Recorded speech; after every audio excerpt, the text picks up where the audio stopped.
নীরব জেগে উঠল একটি ছাত্র সমাজ, গর্জে উঠল 18 কোটি মানুষ। সাল 2024। প্রতিদিনের মতোই ব্যস্ত জীবন, কিন্তু হঠাৎ যেন একটা কিছু বদলে গেল। রাস্তায় নামলো হাজারো মানুষ। তাদের হাতে ছিল না কোনো অস্ত্র, ছিল কেবল একটাই শক্তি, জনতার ইচ্ছা। সাল 2018। বাংলাদেশে সরকারি চাকরিতে কোটা সংস্কারের দাবিতে একটি গণ আন্দোলন অনুষ্ঠিত হয়।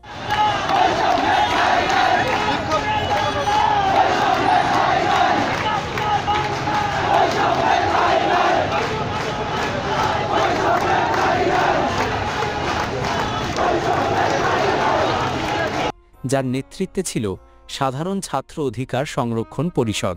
এই আন্দোলনের মূল লক্ষ্য ছিল প্রথম ও দ্বিতীয় শ্রেণীর সরকারি চাকরিতে চলমান কোটা ব্যবস্থা সংস্কার করা।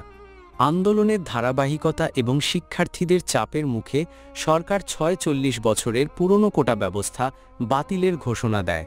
যখন এরাও চায় না, কেউই চায় না, মাননীয় স্পিকার তার মধ্যে বলে দিচ্ছে যে বলতো কোনো কোটাই থাকবে না।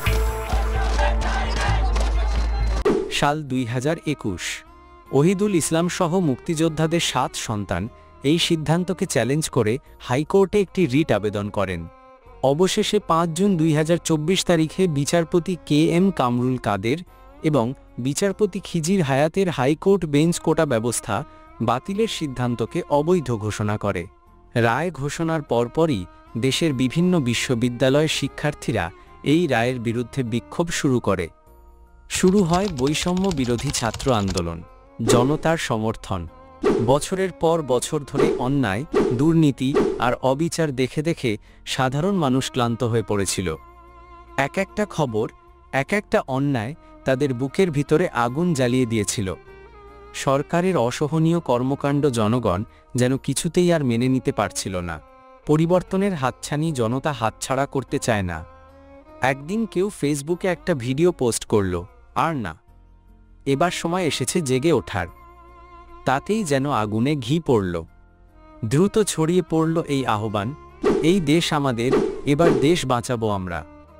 ঢাকা, চট্টগ্রাম, রাজশাহী, খুলনা, প্রত্যেকটা শহরে, প্রত্যেকটা গ্রামে ছোট বড় সবাই রাস্তায় নেমে এলো। হাতে ছিল জাতীয় পতাকা, কণ্ঠে ছিল প্রতিবাদের গান। কেউ শিক্ষক, কেউ গার্মেন্টস কর্মী, কেউ রিক্সা চালক, তবুও সবাই একসাথে একটা স্বপ্নের জন্য। জুলাই মাসে আন্দোলন আরও তীব্র হয়ে ওঠে, যেখানে শিক্ষার্থীরা বাংলা অবরোধ সহ বিভিন্ন অবরোধ করে। এই সময়ে পুলিশ আন্দোলন দমন করতে অতিরিক্ত বল প্রয়োগ করে, যার ফলে সংঘর্ষ হয় এবং রংপুরে আবু সাইদ নামে এক ছাত্র পুলিশের গুলিতে নিহত হয়। এই ঘটনা আন্দোলনকে আরও তীব্র করে তোলে এবং সারা দেশে উত্তেজনা। রাজাকার স্লোগান। প্রধানমন্ত্রী বলেন, মুক্তিযুদ্ধের সন্তান নাতিপুতিরা কেউ মেধাবী না, যত রাজাকারের বাচ্চারা নাতিপুতি হলো মেধাবী, তাই না? যদি মুক্তিযোদ্ধাদের নাতি নাতনিরা কোটার সুবিধা না পান, তাহলে কি রাজাকারদের নাতি নাতনিরা কোটার সুবিধা পাবে? দেশবাসীর কাছে এটাই আমার প্রশ্ন। শেখ হাসিনার মন্তব্যের জবাবে 15ই জুলাই ভোরে শিক্ষার্থীরা স্লোগান ব্যবহার শুরু করে, যেমন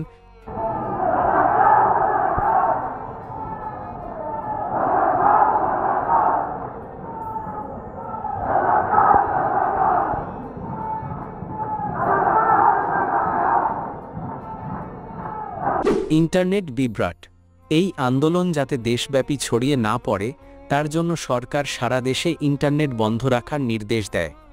18ই জুলাই থেকে শুরু হওয়া দেশব্যাপী ইন্টারনেট সংযোগ বন্ধের ঘটনা 19শে জুলাই পর্যন্ত অব্যাহত ছিল এবং সরকার ইন্টারনেট বন্ধ নিয়ে প্রতিনিয়ত মিথ্যাচার করতে থাকে।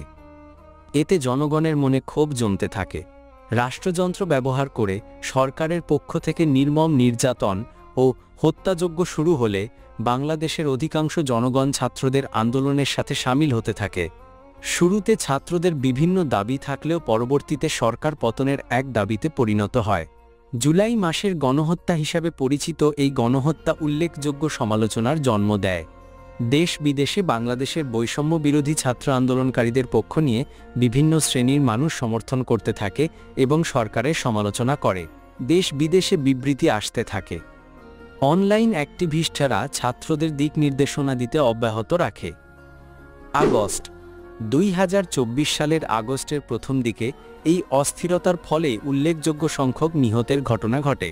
তেসরা আগস্ট 2024 সালে বৈষম্য বিরোধী ছাত্র আন্দোলনের সমন্বয়কারীরা পদত্যাগের এক দফা দাবি ঘোষণা করেন। এজন্য একে এক দফা আন্দোলন নামেও ডাকা হয়ে থাকে। 4 আগস্ট হাজার হাজার বিক্ষোভকারী সকালে শাহবাগ মোড়ে জড়ো হন। সরকারের পদত্যাগ দাবিতে নাগরিক অবাধ্যতার এক রূপ হিসেবে এটি অবরোধ করেন। অসহযোগ আন্দোলন শুরু হওয়ার পর বাংলাদেশের বিভিন্ন বামপন্থী সংগঠন প্রতিবাদে অংশ নেয়। অনলাইন অ্যাক্টিভিস্টরা দিক নির্দেশনা দিতে থাকেন। সোশ্যাল মিডিয়া হাসিনা পতনের জয়ধ্বনি বাজতে থাকে। আন্দোলনে স্বতঃস্ফূর্তভাবে আপামর জনতা অংশগ্রহণ করা ও ব্যাপক গণহত্যার মুখে আওয়ামী লীগ সরকারের পতন নিশ্চিত হওয়ায় একে বাংলাদেশের দ্বিতীয় স্বাধীনতা বলেও অভিহিত করা হয়। 5ই আগস্ট হাসিনা পদত্যাগ করেন যখন বিক্ষোভকারীদের বিশাল জনতা প্রধানমন্ত্রীর বাসভবন ঘিরে ফেলে। সেনাবাহিনী প্রধান জেনারেল ওয়াকারুজ্জামান স্বৈরাচার হাসিনা পদত্যাগ এর কথা মিডিয়ার মাধ্যমের দেশবাসীকে অবহিত করেন। সেদিনের পরে হাসিনা প্রথমে গাড়িতে, তারপর হেলিকপ্টারে এবং অবশেষে বিমানে বিশৃঙ্খলভাবে ভারতে পালিয়ে যান।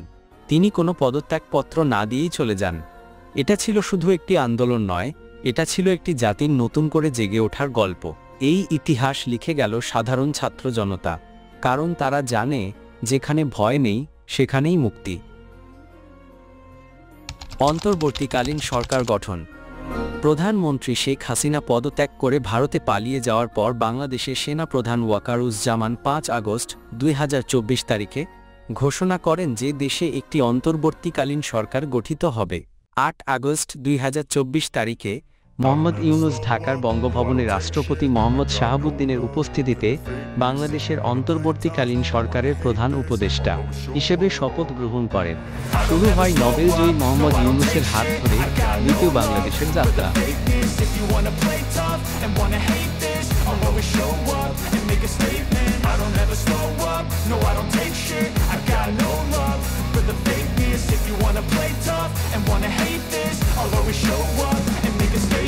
Everything I do so instinctive and so passionate. Every word I move so descriptive like an adjective. I got a vendetta against people who patented being negative when you should be getting after it.